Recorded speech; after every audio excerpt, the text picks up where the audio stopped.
Hello friends, welcome to beginner TNPSC. இன்னைக்கு இந்த வீடியோவில் எதை பற்றி பார்க்க போகிறோன்னு கேட்டிங்கன்னா, யூனிட் 5 இந்தியன் எக்கனாமியில் இண்டஸ்ட்ரியல் growth அப்படிங்கிற டாபிக் தான் பார்க்க போகிறோம். இது எந்த சமச்சீர் புக்கில் கவர் ஆகுதுன்னு பார்த்தீங்கன்னா, 10th சோஷியல் சயின்ஸ் யூனிட் 5ல் இண்டஸ்ட்ரியல் கிளஸ்டர்ஸ் இன் தமிழ்நாடு அப்படிங்கிற லெசனில் கவர் ஆகுது. இந்த லெசன் பற்றி தான் இந்த வீடியோவில் பார்க்க போகிறோம். அண்ட் தென் இந்த வீடியோ கிளிக் பண்ணி பார்த்துட்ருக்கீங்க அப்படின்னா ப்ளீஸ் டூ சப்ஸ்கிரைப். அதே மாதிரி எனக்கு ஆல்ரெடி சப்ஸ்கிரைப் பண்ணவங்களுக்கு ரொம்ப ரொம்ப தேங்க்ஸ். அதே மாதிரி வீடியோவை ஸ்கிப் பண்ணாமல் பாருங்கள். அப்போனா தான் இம்பார்ட்டன்ட் பாயிண்ட்ஸ் எல்லாமே நான் ஹைலைட் பண்ணி கொடுத்துருக்கேன். எண்டு வரைக்கும் பாருங்கள். லாஸ்ட்டில் தான் நான் இம்பார்ட்டண்ட்டான பாயிண்ட்ஸ் எல்லாத்தையுமே சொல்லுவேன். Watch till the video end. Okay, இப்போது லெசன்குள்ளே போயிடலாம். Unit 5 industrial clusters in Tamil Nadu. Introduction. Generally, any human activity which is engaged in the conversion of raw material into readily usable materials is called an industry. இண்டஸ்ட்ரினா என்ன சொல்லுவோம்? ஒரு ரா மெட்டீரியலாக இருக்கிறத usable ஃபார்மேட்டுக்கு convert பண்ணி ஒரு மெட்டீரியலாக கன்வெர்ட் பண்ணுறது தான் இண்டஸ்ட்ரி அப்படின்னு சொல்லுவோம். Industrialization refers to the process of using modern techniques of production to produce goods that are required by both consumers and other producers on a large scale. Industrialisation அப்படிங்கிறது எதை பற்றி சொல்லுது அப்படின்னா, அந்த ரா மெட்டீரியலை ஃபினிஷ்டு குட்ஸாக மாற்றுறதுக்கு என்னென்ன மாடர்ன் டெக்னிக்ஸ்லாம் யூஸ் பண்ணி ஒரு லார்ஜ் ஸ்கேல் ப்ரொடக்ஷனை மேக் பண்ணுறது தான் industrialization. In this chapter we will learn the nature of industrialization of Tamil Nadu, importance of industrial clusters, how industrial clusters have divided in Tamil Nadu, and the role of government initiatives in promoting industries. இந்த லெசனில் என்ன learn பண்ண போகிறோம் அப்படின்னு கேட்டிங்கன்னா, industrial கிளஸ்டர்னா அதோட importance எதுக்காக, அது தமிழ்நாட்டில் எப்படி டெவலப் ஆகிருக்கு, கவர்மெண்ட் வேரியஸ் ஸ்கீம்ஸ் என்னென்ன இண்டஸ்ட்ரியலைசேஷனை டெவலப் பண்ணுறதுக்கு என்னென்ன ஸ்கீம்ஸ்லாம் கொண்டு வந்திருக்கு அப்படிங்கிறத தான் இந்த லெசனில் நம்ம பார்க்க போகிறோம். Importance of industrialization. To understand importance of industrialization, we need to understand why the share of agriculture in an economy's income and employment decreases with development. ஒரு இண்டஸ்ட்ரியோட இம்பார்ட்டன்ஸ் தெரிஞ்சுக்கணும் அப்படின்னா, அக்ரிகல்ச்சர் வைஸ் அந்த இண்டஸ்ட்ரி எக்கனாமிக் க்ரோத்தில் எப்படி develop ஆகுது, அதனால employment ஆப்பர்ச்சுனிட்டிஸ்லாம் எப்படி குறையுது R increase ஆகுது டெவலப்மெண்ட் கூட அப்படிங்கிறது தான் நம்ம அண்டர்ஸ்டாண்ட் பண்ணிக்கணும். First, demand for food remains constant with regard to income. Income பொறுத்த வரைக்கும் பார்த்தீங்கன்னா ஃபுட்டோட தேவை அப்படிங்கிறது அதிகமாகவே இருக்குது. Demand for food remains constant with regard to income. Therefore, as an economy grows and income increases, consumers tend to spend a lesser share of their income on products from the agricultural sectors. Economy நம்மளோடது grow ஆகுது அப்படின்னா, நம்ம வாங்குகிற நுகர்வோர் எல்லாருமே அவங்களோட income less ஆச்சுன்னா agricultural செக்டார்ஸில் இருக்கிற ப்ராடக்ட்ஸை வாங்குறதும் லெஸ் ஆகும். நெக்ஸ்ட்டு இது ரொம்ப இம்பார்ட்டன்ட் கிடையாது. சம் இம்பார்ட்டன்ட் பாயிண்ட்ஸ் தான் இந்த லெசன் பொறுத்த வரைக்கும் இருக்கும். அதை மட்டும் நம்ம பார்த்தலாம். ஒரு தடவை ஒரு கலரில் ஹைலைட் பண்ணியிருப்பேன். எதுக்கு அப்படிங்கிறது நான் சொல்கிறேன். ஓகே, நெக்ஸ்ட்டு பார்த்திங்கன்னா, இங்கே நம்ம இந்த கலரில் ஹைலைட் பண்ணியிருக்கிறது பார்த்திங்கன்னா டெஃபினிஷன்ஸாக இருக்கும். இண்டஸ்ட்ரினா என்ன அப்படிங்கிறத சொல்லியிருக்காங்க. டெஃபினிஷன் எல்லாம் அதில் இருக்குது. தென் பார்த்தீங்கன்னா இம்பார்ட்டண்ட்டான பாயிண்ட்ஸ் எல்லாமே நான் ரெட் கலரில் ஹைலைட் பண்ணியிருக்கேன். Second, even the food that is consumed is subjected to more transformation. Food products are taken over longer distances, processed and branded. This also requires that food production have been preserved. As a result, the prices that farmers get tend to be much less compared to the price at which consumers buy.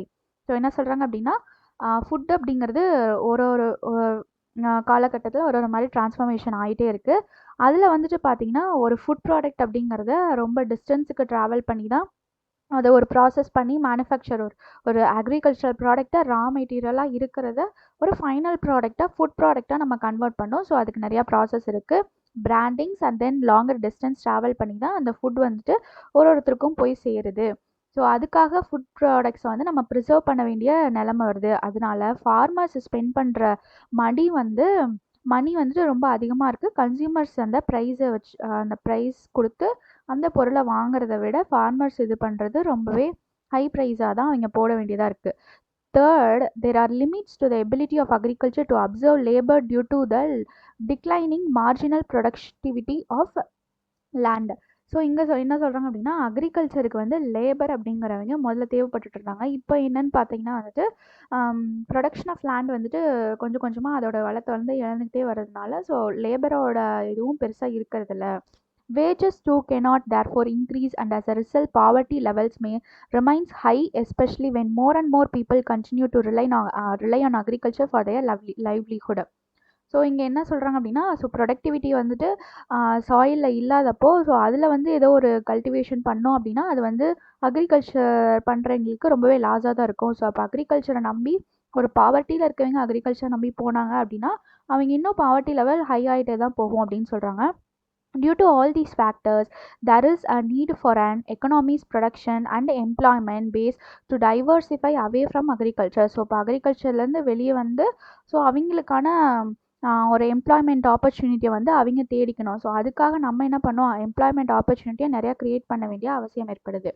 Next, what benefits does industrialisation brings to an economy? So industrialisation நம்ம எக்கனாமிக்கு என்னென்ன பெனிஃபிட்லாம் தருது அப்படின்னு பார்த்தீங்கன்னா, so essential to produce inputs to other producers in an economy. So ஏர்லியஸ்ட்டாக எதுக்காக, so produce பண்ணுறவங்களுக்கு ஒரு நல்ல இன்கம் வந்துட்டு இன்புட்டை ஒரு ப்ராஃபிட்டை வந்து கொடுக்கணும் அப்படிங்கிறதுக்காக இண்டஸ்ட்ரியலைசேஷன் வந்து டெவலப் ஆச்சு. Even agriculture requires input from industries such as fertilizers and tractors to increase productivity. அப்புறம் கொஞ்சம் கொஞ்சமாக அக்ரிகல்ச்சரில் வந்து டிராக்டர்ஸ், ஃபெர்டிலைசர்ஸ் இதெல்லாமே கொண்டு வர ஆரம்பித்தோம். Second, a market exist for both producers and consumer goods. So நுகர்வோரும் சரி விற்பவர்களுக்கும் சரி அதுக்கான தனித்தனியான கூட்ஸ் வந்துட்டு மார்க்கெட்டுக்கு வர ஆரம்பிச்சது. Even services like banking, transport and trade are depend on production of industrial goods. Third என்ன சொல்கிறாங்க, by using modern methods of production industries contribute to better productivity and hence lower cost of production of all the goods produced. So industrialization industries வந்ததுனால நிறையா modern டெக்னிக்ஸ்லாம் use பண்ணி இன்னுமே வந்துட்டு ப்ரொடக்டிவிட்டியை increase பண்ணுறோம். It therefore helps people to buy goods at a cheaper rate and help create demand for more products.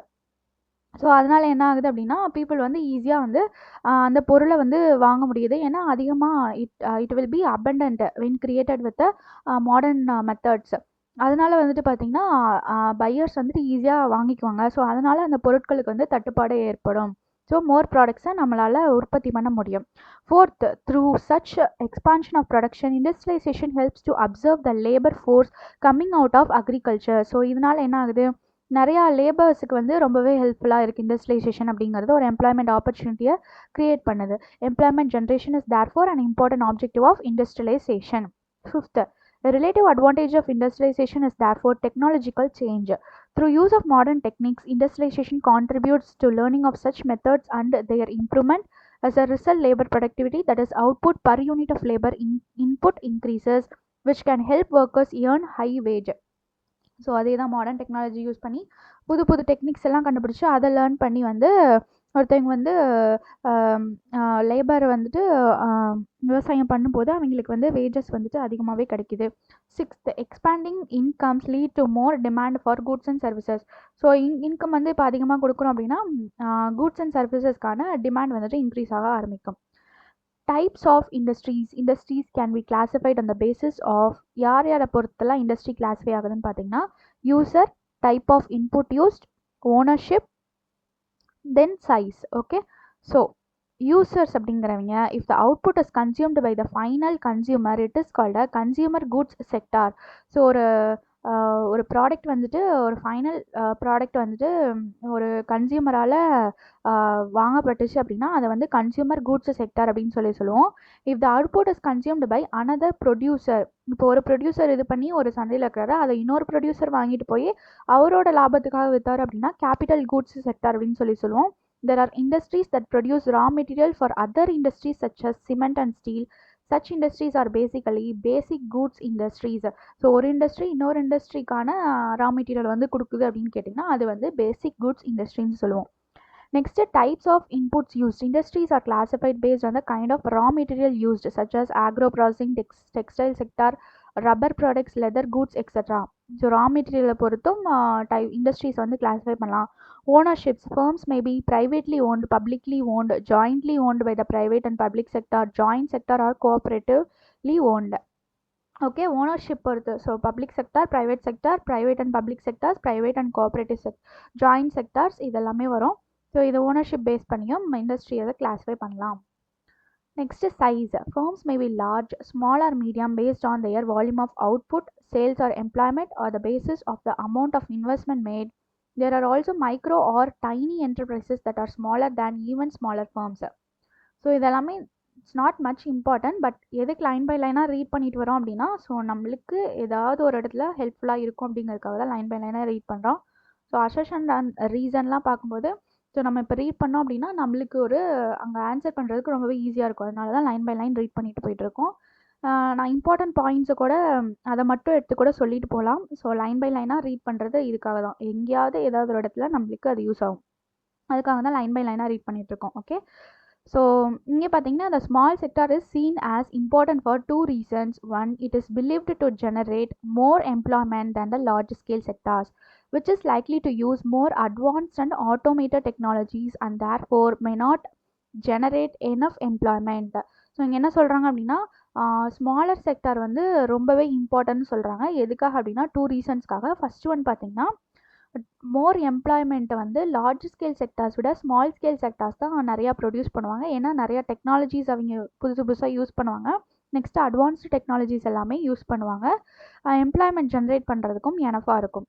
Second, the small scale sector allows for a large number of entrepreneurs to emerge from less privileged backgrounds.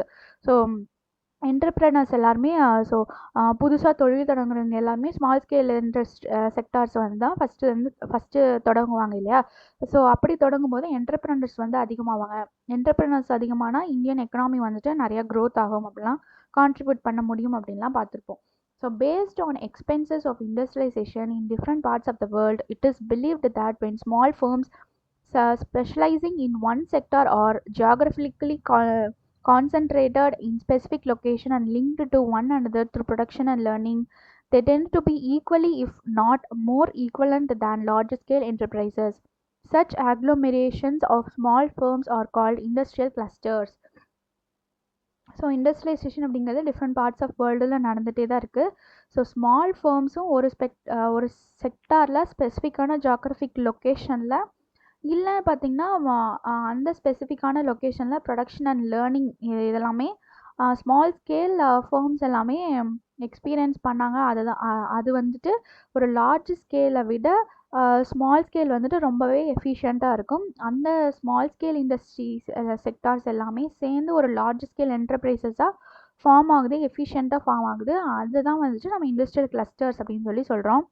So industrial clusters are group of firms in a defined geographic area that share common markets, technologies, and skill requirements. The advantage of industrial clusters or districts was first observed by the famous economist Alfred Marshall in the 1920s when he tried to understand the working of clusters of small firms in the metal working and textile region in England. So இது பார்த்தீங்க அப்படின்னா என்ன சொல்கிறாங்க அப்படின்னா, industrial clusters அப்படிங்கிறது ரொம்பவே advantages ஆனது அப்படின்னு யார் ஃபைன் பண்ணான்னு கேட்டால், ஸோ ஆல்ஃப்ரெட் மார்ஷல் அப்படிங்கிறவர் 1920 எங்கே இங்கிலாண்டில் ஃபைன் பண்ணியிருக்காரு. எது மூலியமாக அப்படின்னா, மெட்டல் ஒர்க்கிங் அண்ட் டெக்ஸ்டைல் ரீஜியன்ஸில் ஸ்மால் ஃபார்ம்ஸ் எல்லாமே grouped together and they are working in a specific geographic location that is more helpful for the development அப்படிங்கிறத ஆல்ஃப்ரெட் மார்ஷல் வந்து கண்டுபிடிச்சிருக்காரு. While the notion of an industrial district was developed by Marshall. So industrial district அப்படிங்கிற ஒன்று யார் develop பண்ணியிருக்கா அப்படின்னு கேட்டால், so Alfred marshal தான் develop பண்ணியிருக்காரு. It was only after the success of small firms in Italy in the 1980s that it became popular. So இட்டாலியில் small firms எல்லாம் சக்ஸஸ்ஃபுல்லாக ரன் ஆக ஆரம்பித்ததுக்கப்புறம் தான் இந்த இண்டஸ்ட்ரியல் டிஸ்ட்ரிக்ட் அப்படிங்கிறது ஒன்று ரொம்பவே வைட் ஸ்ப்ரெட் ஆக ஆரம்பிச்சிச்சு. Policy makers in developing countries like India began to promote them actively as they realized that there are several such small firms clusters in the country. இந்தியாவிலையும் அந்த மாதிரி இந்த இதை வந்து ஃபாலோ பண்ண ஆரம்பிக்கிறாங்க. The following are the chief characteristics of a successful cluster. Geographical proximity of small and medium enterprises. SME அப்படின்னு சொன்னோன்னா small and medium enterprises. SME. So இந்த ப்ளூ கலரில் அன்லைன் பண்ணியிருக்கிறது பார்த்தீங்கன்னா expand the following. So expand the ஃபாலோயிங்காக நான் இதை underline பண்ணியிருக்கேன். ஓகே, நெக்ஸ்ட்டு பார்த்தீங்கன்னா sectoral specification. So this is not much important. So just one time read மட்டும் பண்ணிக்கலாம். Close interfirm collaboration, interfirm competition based on innovation, socio cultural identity which facilitates trust, multi-skilled workforce, active self-help organizations, and supportive regional and municipal governments. Firms are therefore expected to collaborate and compete with one another at the same time. By collaborating, they can expand their capacity and also learn from one another. Through competition, they are forced to become more efficient. Next, how do clusters originate? Clusters எப்படி உருவாக்க ஆரம்பிக்குது? Clusters may arise due to many factors. Certain clusters evolve over a long time in history when artisans settle in one locality and evolve over countries. So clusters அப்படிங்கிறது எப்படி உருவாக ஆரம்பிக்குது அப்படின்னு கேட்டிங்கன்னா, so long term ஹிஸ்ட்ரியில் artisans ஒரு இடத்துல இருப்பாங்க. ஆனால் வேரியஸ் சென்ச்சுரிஸுக்கு வந்துட்டு அந்த குரூப் வந்துட்டு எவால்வ் ஆகிட்டே இருக்கும். Handloom weaving clusters are one examples of this development. Or else in some sectors, when a large firm is established, a cluster of firms may emerge to take care of its input and service requirements. At times, government may decide to encourage manufacturing using raw materials from a region, which may also lead to emergence of clusters. Next is historical development of industrialization in Tamil Nadu. So, இப்போ தான் தமிழ்நாடோட இண்டஸ்ட்ரியலைசேஷனோட ஹிஸ்ட்ரிக்குள்ளேயே நம்ம வரப்போகிறோம். Okay, there is a lot of evidence of presence of industrial activities such as textiles, shipbuilding, iron and steel making and pottery in pre-colonial Tamil Nadu. So இதெல்லாமே pre-colonial தமிழ்நாட்டில் இருந்திருக்கு. The vast coastline, the region has been involved in trade with both South East and West Asia for several centuries. எங்கெங்கெல்லாம் பண்ணியிருக்கோம்? South East and West ஏஷியாவில் வந்துட்டு இது பண்ணியிருக்கோம். Next colonial policies also contribute to the decline of the handloom weaving industry due to the competition from machine made imports from England. So இதெல்லாம் பார்த்து இருப்போம். இங்கிலாண்டில் இது நிறையா ஃபஸ்ட்டு வந்துட்டு மேன்மேடு தான் யூஸ் பண்ணிட்டு இருந்திருப்பாங்க. அதுக்கப்புறம் டெக்னாலஜி வர ஆரம்பிச்சதுக்கப்புறம் மெஷின் மேடு இதுக்கு போயிருப்பாங்க. But some industries are developed during the colonial period.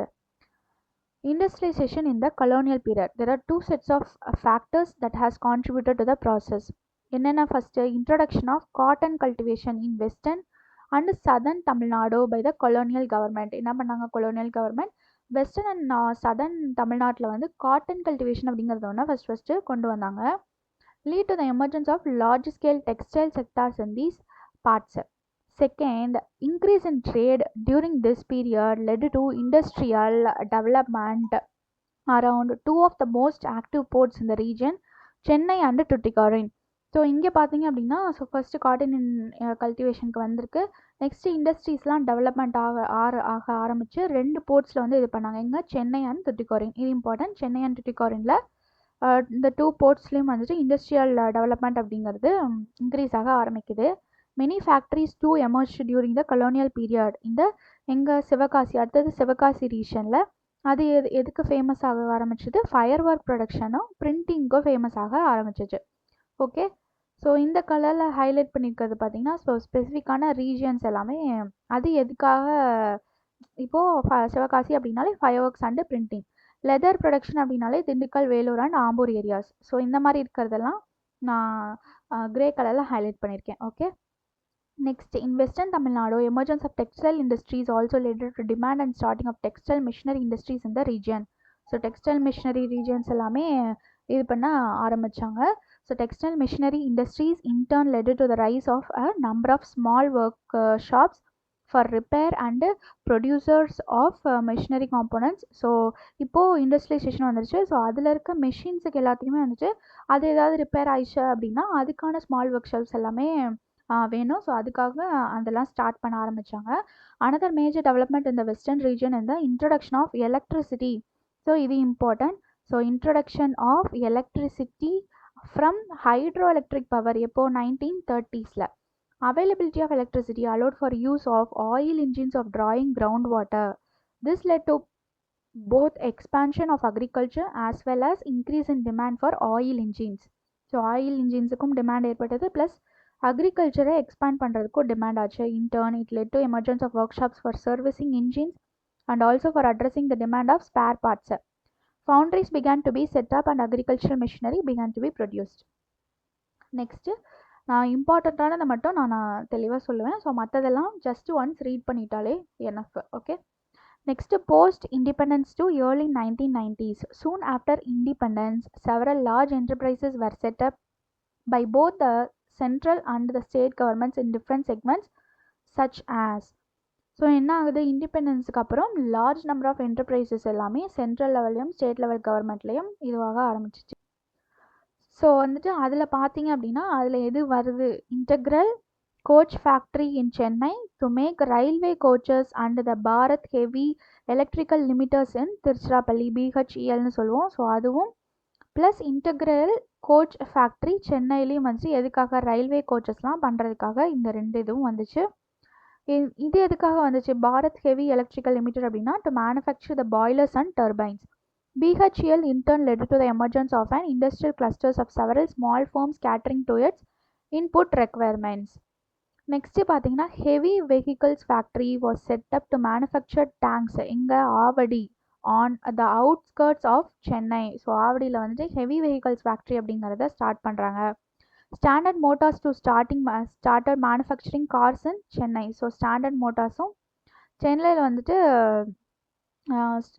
Cars எல்லாம் மேனுஃபேக்சர் பண்ண ஆரம்பித்தாங்க. இது important. So Ashok Motors later Ashok Leyland and Standard Motors together helped for an automobile cluster in Chennai region. So Chennai regionல Ashok Motors அப்படிங்கிற Ashok Leyland and Standard Motors ரெண்டு பேரும் சேர்ந்து automobile கிளஸ்டர்ஸை Chennai ரீஜனில் ஃபார்ம் பண்ணுறதுக்கு ரொம்பவே ஹெல்ப்ஃபுல்லாக இருந்திருக்கு இந்த two industries. The Avadi industrial estate was establish. So Avadi industrial estate எப்போ எஸ்டாப்ளிஷ் பண்ணாங்க, 1950s. எதுக்காக, to support small and medium companies supplying to large firms in the region. So large செக்டார்ஸுக்கு சப்ளை பண்ணுற ஸ்மால் அண்ட் மீடியம் கம்பெனிஸ்க்கு support பண்ணுறதுக்காக Avadi industrial estate அப்படிங்கிறத 1950s கொண்டு வந்தாங்க. More hydroelectric power projects in the state were also initiated to increase the spread of electrification. The government played a major role in all these processes. அடுத்தது இது important. The Salem Steel Plant was set up in 1973 to produce stainless steel. So Salem Steel Plant எப்போ 1973 எதுக்காக, stainless ஸ்டீலை produce பண்ணுறதுக்காக. Okay. Next, the 1970s and 1980s saw the setting up of emergence of power loom weaving clusters in Coimbatore region as well as expansion of cotton knitwear cluster in Tirupur and home furnishing cluster in Karur. This period also saw more encouragement. So just read பண்ணிக்கோங்க, ரொம்ப important கிடையாது. Okay. This period also saw more encouragement of the small and medium sectors with the setting up of large industrial estate by the state government in different parts. The Hosur industrial cluster is a successful case of how such policy effort to promote industrial estates helped to develop industries in a backward regions. Industrialization in Tamil Nadu, liberalization phase. The final phase of industrialization is the post-reforms period since the early 1990s. The reforms made the state government more responsible for resource mobilization and they were forced to compete with each other to attract private investments and industrialization. So government என்ன பண்ணாங்க, various இது எல்லாமே வந்துட்டு schemes அந்த மாதிரிலாம் கொண்டு வர ஆரம்பிச்சிட்டாங்க. ஸோ அதனால என்ன ஆகும் அப்படின்னா வேரியஸ் இன்வெஸ்ட்மெண்ட்ஸ் வந்து இண்டஸ்ட்ரியலைசேஷன் மேலே அட்ராக்ட் ஆகி ப்ரைவேட் இன்வெஸ்ட்மெண்ட்ஸ்லாம் எங்கே வருவாங்க அப்படின்னு சொல்லிட்டு. So incentives such as cheap land, tax concessions and subsidized by quality power were also offered to investors. So என்னென்ன பண்ணாங்க, ஸோ லேண்டை வந்து கொடுத்தாங்க. நெக்ஸ்ட்டு டேக்ஸஸ் வந்துட்டு குறைச்சாங்க. அப்புறம் வந்து பவர் சப்ளை எல்லாமே வந்துட்டு குவாலிட்டியாக கொடுத்தாங்க. இது மூலயமா ப்ரைவேட் இன்வெஸ்டர்ஸ் வந்து தமிழ்நாடுக்குள்ளே வர ஆரம்பித்தாங்க. நெக்ஸ்ட்டு பார்த்தீங்கன்னா trade liberation and currency devaluation also helped open up export markets. So என்ன பண்ண ஆரம்பித்தோம், நம்மளோட கூட்ஸை வந்து எக்ஸ்போர்ட் பண்ண ஆரம்பித்தோம் த்ரூ ட்ரேட் லிபரலைசேஷன் அப்படிங்கிற கான்செப்ட் மூலயமா. This led to two major developments. The import industries in the state that evolved over a much longer period include sugar fertilizers, cement, agriculture implements, iron and steel, chemicals, transformers and papers. இதெல்லாமே வந்துட்டு industries வந்து இது எல்லாத்துக்குமே emerge ஆக ஆரம்பிச்சது நம்மளோட தமிழ்நாட்டில். Okay. Next, because of these factors, இது important, Tamil Nadu at present has the largest number of factories among all states in Tamil Nadu. So எல்லா ஸ்டேட்ஸ் ஆஃப் தமிழ்நாடு கம்பேர் பண்ணும்போது ஃபேக்ட்ரிஸ் எங்கே அதிகமாக இருக்குது, தமிழ்நாட்டில் அதிகமாக இருக்குது in India. Also has a large share of workforce employed in manufacturing. Importantly, it is more labor intensive compared to other industrially advanced states like Maharashtra and Gujarat. The major industries are automobiles, auto components, light and heavy engineering, machinery, cotton and textile, rubber, food products, transport equipments, chemicals and leather goods. Unlike other states, the industries are spread across all regions of the state. எவ்வளோ regionsல 27 clusters, 13 districtsல இருக்கு, which many of them being export oriented as well. The state have a well developed network of roads, rail, air and major ports. Okay, so இந்த part 1 வீடியோவில் பார்த்தீங்கன்னா ரொம்ப important இல்லை, but 2 to 3 points தான் important. So நம்ம just read பண்ணியிருக்கோம் மற்றது எல்லாத்தையுமே. செகண்ட் பார்ட் ஆஃப் வீடியோ வந்துட்டு ரொம்ப ரொம்ப இம்பார்ட்டன்ட். ஏன்னா வந்துட்டு இதுக்கு மேலே வந்துட்டு கொஷின்ஸ் ஏரியா அப்படிங்கிறது எல்லாமே இருக்க போகுது. ஓகே, ஸோ அடுத்த பார்ட்டில் வந்துட்டு நம்ம கண்டினியூ பண்ணுவோம். அதே மாதிரி உங்கள் ஃப்ரெண்ட்ஸ் யாராவது படிக்கிறாங்க அப்படின்னாலும் கண்டிப்பாக ஷேர் பண்ணுங்கள். உங்களுக்கு மட்டும் இல்லை, அவங்களுக்கும் ரொம்பவே யூஸ்ஃபுல்லாக இருக்கும். அண்ட் தென் பார்த்தீங்கன்னா நான் என்னோட போஸ்ட்டில் வந்துட்டு மோட்டிவேஷன் இமேஜஸ் எல்லாமே போட்டுட்ருக்கேன். ஸோ நான் என்னோடய டேவை அப்படி தான் ஸ்டார்ட் பண்ணுவேன். உங்களுக்கும் டெய்லி மோட்டிவேஷன், அதே மாதிரி எத்தனை டேஸ் நம்மளோட எக்ஸாம்ஸுக்கு இன்னும் எத்தனை டேஸ் இருக்குது அப்படிங்கிறத முதற்கொண்டு அந்த இதில் டெய்லியும் நான் மென்ஷன் பண்ணிகிட்டே இருப்பேன். ஸோ அதை பார்த்தீங்க அப்படின்னா உங்களுக்கு ரொம்பவே என்கரேஜ்மெண்ட்டாக இருக்கும். ஸோ அதையும் போய் பாருங்கள். ஓகே, அண்ட் தேங்க்ஸ் ஃபார் வாட்சிங் த வீடியோ. அதே மாதிரி நம்மளோட டார்கெட் பார்த்தீங்கன்னா 5 monthsக்குள்ளே ஜிகே டாபிக் வந்து கவர் பண்ணுறது தான். இப்போது இந்த பார்ட் 1 வீடியோ முடிச்சிட்டோம், இன்னும் பார்ட் 2 வீடியோ இருக்குது. அதை முடித்தோம் அப்படின்னா வந்துட்டு 10th புக் ஃபுல்லாகவே ஓவர் ஆயிடும். ஸோ நம்மளோட சிலபஸில் பார்த்தீங்க அப்படின்னா இத்தனை டாபிக்ஸ் வந்து நம்மளுக்கு 10th புக்கிலேருந்து மட்டும் ஜிகேயில் இத்தனை டாபிக்ஸ் கவர் ஆகிருக்கு. ஸோ அப்போ நம்ம 10th புக் ஃபுல்லாகவே கம்ப்ளீட் பண்ண, என்னோடய வீடியோ ஃபுல்லாக பார்த்தீங்க அப்படின்னாலே 10th புக் ஃபுல்லாக நான் கவர் பண்ணியிருந்திருப்பேன். ஸோ இது ரொம்பவே நம்மளுக்கு என்கரேஜ்மெண்ட்டாக இருக்கும். எதுக்காக அப்படின்னா நெக்ஸ்ட் புக்ஸ் எல்லாம் படிக்கிறதுக்கு ரொம்பவே ஹெல்ப்ஃபுல்லாக இருக்கும். ஏன்னா 10th படிச்சிட்டோம் அப்படிங்கிற ஒரு கான்ஃபிடன்ஸ் நம்மளுக்கு வந்துடும். ஸோ அதனால் என்னோடய வீடியோஸ் எல்லாமே பாருங்கள் அண்ட் மறக்காமல் சப்ஸ்கிரைப் பண்ணுங்கள். ஏன்னா நீங்கள் நிறையா பேர் வீடியோ பார்க்குறீங்க, பட் டூ சப்ஸ்கிரைப். ஏன்னா எனக்கு ரொம்பவே என்கரேஜ்மெண்ட்டாக இருக்கும் நிறையா வீடியோஸ் போடுறதுக்கு. ஓகே, அதே மாதிரி தமிழ் கிளாஸஸும் பார்த்தீங்கன்னா நான் ஸ்டார்ட் பண்ணியிருக்கேன். ஸோ இது முடிச்சிருக்கேன், இனிமேல் இதெல்லாம் கவர் பண்ண போகிறேன். ப்ளஸ் மேக்ஸ் கிளாஸஸும் நான் இன்னும் ஸ்டார்ட் பண்ணல, கூடிய சீக்கிரம் அதையும் ஸ்டார்ட் பண்ணிடுவேன். Okay, thank you, thanks for watching the video. So thanks.